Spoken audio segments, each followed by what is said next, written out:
பிரியமானவர்களே, நம்மில் பல பேர் மனதில் எழக்கூடிய ஒரு கேள்விதான், ஆல்ரெடி இந்த பைபிள்ல தேவனுடைய ஊழியக்காரராகிய ஆசாப் அவர்கள் மனதிலும் எழுந்தது. சங்கீதம் 73 அவர் தேவனை பார்த்து ஒரு கேள்வி கேட்கிறார்.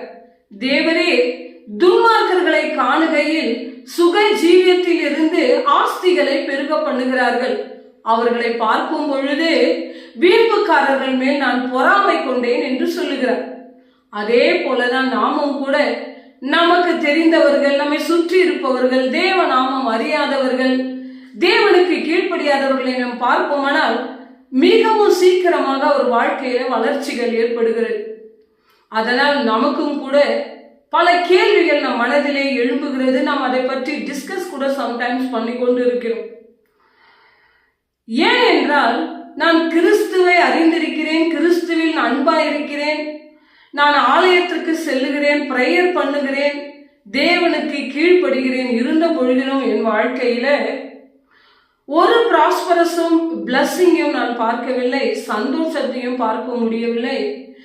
ஏன் நான் விருப்பப்பட்டு கேட்கக்கூடிய காரியம் கூட சீக்கிரத்தில் என் வாழ்க்கையில நடக்காமல் தாமதம் ஏற்பட்டு கொண்டு இருக்கிறது. ஆனால் தேவனை அறியாத மற்றவர்களை நான் பார்க்கும் பொழுது அவர்கள் பொய் பேசக்கூடியவர்களாக, அநியாயம் செய்யக்கூடியவர்களாக, அகங்காரம் உள்ளவர்களாகலாம் காணப்படுகிறார்கள். இருந்தாலும் கூட அவர்கள் மிகவும் சீக்கிரமாக அவர்கள் வாழ்வாதாரம் உயர்ந்து போகிறது, வசதி வாய்ப்புடன் வாழ்கிறார்கள் என்று. அவர்கள் பணத்தின் நிமித்தம் அவர்கள் அதிகாரத்தையும் பெற்றுக் கொள்கிறார்கள். அந்த அதிகாரத்தினால் அவர்கள் பயம் இல்லாமல் வாழ்க்கையை நடத்தி கொண்டு இருக்கிறார்கள் என்று ஆசாப் அவர்கள் அவர் மனதுக்குள்ள ஒரு குழப்பமான நிலை ஏற்பட்டு அவருடைய ஃபெய்த் கொஞ்சம் ஷேக் ஆகக்கூடியதா இருந்தது. அதே போலதான் நம்முடைய விசுவாசிகளாகிய நம் வாழ்க்கையிலும் கூட இந்த கேள்வி எழுந்து நாம் கேட்கும் பொழுது நம்மளுடைய விசுவாசமும் குறையக்கூடியதாக இருக்கிறது. ஏனென்றால் நமக்கு தேவனுடைய வார்த்தைகளை நாம் சரியாக நிதானிக்காதுதான் இதற்கு காரணம். ஏன் துன்மார்க்கர்கள் செழித்து கொண்டிருக்கிறார்கள்? தேவன் உலகத்தை படைத்து மனிதர்களை உண்டாக்கி எல்லார் மேலும் அவர் அன்பா இருக்கிறார் என்று எல்லாருக்கும் தெரியும். ஆனால் இங்கே தேவனை அறிந்தவர்களாக இருந்தாலும் தேவனை அறியாதவர்களாக இருந்தாலும் அவர் எல்லார் மேலுமே பொதுவாக கிருபையை தருகிறார் என்று நாம் பார்க்கிறோம். அதனால்தான் தேவன் சொல்லுகிறார், துன்மார்க்கன் சாவது எனக்கு விருப்பம் இல்லை என்று எசேக்கியேல் 33:11 அவர் சொல்லுகிறார். தேவனுடைய சித்தம் என்னவென்றால், ஒரே ஒரு ஆத்துமா அழிந்து போவது கூட தேவனுக்கு சித்தமில்லாத காரியம். அதனால் தான் தேவன் என்ன செய்கிறார் என்றால், அவர்கள் இன்று இல்லை என்றால் நாளையாகிலும் ஒரு நாள் மனம் திரும்ப மாட்டார்களா என்று அகைன் அண்ட் அகைன் அவர்களுக்கு தேவன் சான்ஸ் கொடுத்து கொண்டு இருக்கிறார். தேவன் நீடிய பொறுமை உள்ளவர் என்று எல்லாருக்குமே தெரியும். அதனால்தான் அநியாயக்காரர்கள், மோசக்காரர்கள், வீம்புக்காரர்கள் செய்யக்கூடிய காரியங்கள் எல்லாம் பார்த்து கொண்டு சகித்து கொண்டு மௌனமாக அவர் இருக்கிறார் என்றால், இன்று இல்லை என்றால் நாளையாகிலும் என்னிடத்தில் திரும்பி வர மாட்டார்களா என்று எதிர்நோக்கி காத்து கொண்டு இருக்கிறதினால்தான் அவர்களுக்கு கிருபையை கொடுக்கிறார். தேவனை அறியாதவர்கள் ஆசீர்வாதமாக இருக்கிறார்கள் என்று நாம் தவறாக நினைத்து கூட கூடாது. ஏனெனில், உதாரணமாக நாம் வேதாகமத்தில் பார்ப்போமானால், பார்வோன் வல்லமை உடையவனாக இருந்ததினால்தான் பாபிலோன் முழுவதும் செழுமையாக காணப்பட்டது. ஏதோ உயர்ந்து நின்றது, பார்ப்பதற்கு மிகவும் செழிப்பானவர்களாக காணப்பட்டார்கள், ஆசீர்வாதம் உள்ளவர்களாய் காணப்பட்டார்கள். ஆனால் முடிவில் என்ன நிகழ்ந்தது என்றால், அவர்கள் நியாய தீர்ப்பிலே நிற்க வேண்டிய சூழ்நிலை வந்தது. அதனால் நாம் எப்பொழுதுமே இந்த உலகத்தில் உள்ள காரியங்களை பார்த்து டெம்பரவரியான அது பிளஸ்ஸிங்கா இருக்கிறதுனால் தேவன் அவர்களை ஆசீர்வதித்தார் என்று நாம் தவறாக நினைத்து கொள்ள கூடாது. அதனால் தான் இங்கே தேவனுடைய ஊழியக்காரராகிய ஆசாப்பு தேவனுடைய சமூகத்தில் போய் நின்று அவரை அவர் நிதானிக்கும் பொழுது அவர் சொல்லுகிறார், தேவரே, நான் நிதானிக்காமலும் புரிந்து கொள்ளாமலும் கவனித்து பார்க்காமலும் நான் மிகவும் குழப்பத்தினால் உன்னை இந்த கேள்வியை கேட்டுவிட்டேன். இன்று நான் நிதானித்து பார்த்த பொழுது எனக்கு புரிகிறது, இது எல்லாம் உலகத்துக்குரிய காரியங்கள். இது உண்மையான ஆசீர்வாதம் இல்லை, இது டெம்பரவரியானது. அதனால் நாம் இதை கண்டு தேவனிடத்தில் கேள்வி கேட்கக்கூடாது என்று அவர் சொல்கிறார். தேவன் எதற்காக நீதிமான்களை சோதிக்கிறார்? தேவனுடைய சித்தம் நீதிமான்களை அழிக்க வேண்டும், நீதிமான்கள் இல்லாமல் பண்ண வேண்டும், அவர்களுக்கு கஷ்டங்கள் துன்பங்களை கொடுக்க வேண்டும் என்பது தேவனுடைய விருப்பம் எப்பொழுதுமே இல்லை. தேவன் எப்பொழுதுமே நீதிமான்கள் மேல் அதிக அன்புள்ளவராய் கண்ணோக்கம் உள்ளவராய் இருக்கிறார். பெற்றோர்கள் எப்படி உதாரணமாக தன் பிள்ளைகள் தவறு செய்துவிடக் கூடாது என்பதற்காக அவர் கவனமாக தன் பிள்ளைகள் பின்பே நின்று கொள்வதை போல தேவனும் கூட அவரை நேசிக்கிற நீதிமான்கள் மேல அதிகமாக கண்களை வைத்து அவர்கள் தவறி விழுந்துவிடக் கூடாது என்பதற்காக அவர்களை சோதனையின் மூலம் தேவன் அவர்களை மோல்டு பண்ணுகிறார், ஷேப் பண்ணுகிறார். உதாரணமாக நாம் பார்ப்போமானால், யோசேப்பை தேவன் சிறைசாலையில பிரசன்ஸ்ல அவரை உருவாக்குகிறார். டேவிடை நாம் பார்ப்போமானால் அவரை பாலைவனத்தில உருவாக்குகிறார்.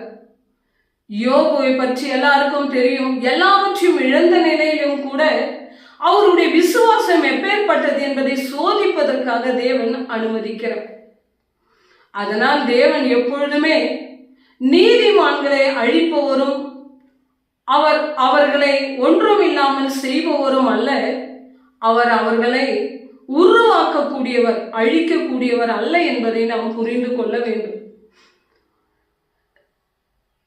தேவனை அறியாதவர்கள் ஆசீர்வாதமாக இருக்கிறார்கள் என்றால் அது தேவனுடைய சித்தமா என்பது இங்க கேள்வி. ஏற்கனவே நாம் சொன்னோம், தேவன் உலகத்தில் உள்ள எல்லா மனிதர்களையும் நேசிக்கிறார். பொதுவாக தேவனை அறிந்தவர்களும் அறியாதவர்கள் எல்லாருக்குமே அவர் கிருபையை கொடுத்து கொண்டிருக்கிறார். அந்த கிருபை, அதனால்தான் நாம் மத்தேயு 5:45 வாசிக்கும் பொழுது சூரியன் நல்லவர்கள் மேலும் தீயவர்கள் மேலும் உதிக்கிறது, மாறி என்னும் மழை நீதிமான்கள் மேலும் அநீதிமான்கள் மேலும் பொழிகிறது என்று இங்க சொல்லப்படுகிறது. அதாவது தேவன் பொதுவாக எல்லாருக்குமே கிருபை கொடுக்கிறார் என்றால், மனிதனுக்கு ஞானம், விவேகம், கடின உழைப்பு எல்லாமே, திறமைகள் எல்லாமே தேவனிடத்திலிருந்து கொடுக்கப்பட்டது. அதனால்தான் தேவனை அறியாத ஜனங்கள் ஆசீர்வாதமாக இருக்கும் பொழுது நாம் அவர்களை கண்டு கேள்வி கேட்க கூடாது. ஏனெனில், உதாரணத்துக்கு நம்முடைய சொத்து சுதந்திரங்களை எல்லாம் நமக்கு அறிந்த நம் பிள்ளைகளுக்கு கொடுப்பதை விட்டு மற்ற வீட்டு பிள்ளைக்கு நாம் கொடுக்க மாட்டோம். அதே போலதான் தேவனை அறியாதவர்களுக்கு தேவன் ஒரு நாளும் ஆசீர்வாதத்தை கொடுப்பதில்லை. பிறகு எப்படி அந்த ஆசீர்வாதம் வந்தது என்று நீங்கள் கேள்வி கேட்பீர்கள். ஆனால் தேவன் சொல்லியிருக்கிறார், பொதுவாக நான் எல்லாருக்கும் ஞானம், விவேகம், அறிவு, திறமை, உழைப்பின் பலன் எல்லாவற்றையும் நான் கொடுக்கிறேன். அதை அவர்கள், தேவனை அறியாதவர்கள், தன் டேலண்ட்னால, தன் ஹார்ட் ஒர்க்னால அவர்கள் அதை உபயோகப்படுத்துவதனால்தான் அவர்கள் ஒருவேளை ஆசீர்வாதமாக இருக்கலாம். மற்றபடி தேவன் கொடுக்கிற ஆசீர்வாதம் என்று தவறாக புரிந்து கொள்ள கூடாது. அதை பற்றி பேசவும் கூடாது. அது அவர்களுடைய கடின உழைப்பு, டேலண்ட். நம்முடைய வாழ்க்கையில உண்மையான ஆசீர்வாதம் என்னவென்று நாம் தெரிந்து கொள்ள வேண்டும். உண்மையான ஆசீர்வாதம் என்பது பணமோ, சொத்தோ, சுதந்திரமோ, அதிகாரங்களோ, ஆஸ்திகளோ, பண வசதிகளோ, இவைகள் எல்லாம் உண்மையான ஆசீர்வாதம் இல்லை. ஏனென்றால் மத்தேயு 16:26 தேவன் சொல்லுகிறார், இந்த உலகத்தையே நீங்கள் ஆதாயப்படுத்தி கொண்டாலும் உங்கள் ஆத்துமாவை நஷ்டம் செய்வீர்களானால் உங்களுக்கு லாபம் என்ன, பலன் என்ன என்று கேட்கிறேன். அப்போ உண்மையான ஆசீர்வாதம் என்று சொல்வது என்ன? இயேசு கிறிஸ்துவை அறிந்து கொண்டு நம்முடைய பாவ மன்னிப்பின் மூலம் ரட்சிப்பை நாம் பெற்றுக்கொண்டு விசுவாசத்திலும் நம்பிக்கையிலும் பரிசுத்த ஆவியானவருடன் வாசம் செய்து கொண்டு தேவன் மேல் அன்பாகவும் விசுவாசத்திலும் சத்தியத்திலும் நீதியிலும் நிலைத்திருக்கும் பொழுது நாம் பெறக்கூடிய நித்திய ஜீவன் தான் உண்மையான ஆசீர்வாதம் என்பதை நாம் ஒரு நாளும் மறுதலிக்க கூடாது, மறந்துவிடக் கூடாது. இது தேவன் நமக்கு கொடுத்த விலை மதிப்பற்ற ஆசீர்வாதம். தேவன் கொடுத்த இந்த ஆசீர்வாதத்தை நாம் உலகத்தின் சுதந்திரத்திற்காக அழித்து போடக்கூடாது. உலகத்திற்கு பின்னாக நாம் ஓடக்கூடாது. அழியக்கூடிய ஆசீர்வாதத்தையே நாம் கண்ணோக்கி பார்த்து கொண்டு இருக்கக்கூடாது. தேவன் நமக்கு கொடுத்த இந்த பொக்கிஷமான பரலோக ரகசியத்தின் ராஜ்யத்தின் நித்திய ஜீவனை நம் வாழ்நாளிலே பத்திரமாக பார்த்து கொள்ள வேண்டும். தேவன் தான் இந்த வார்த்தைகளை ஆசீர்வதிப்பாராக.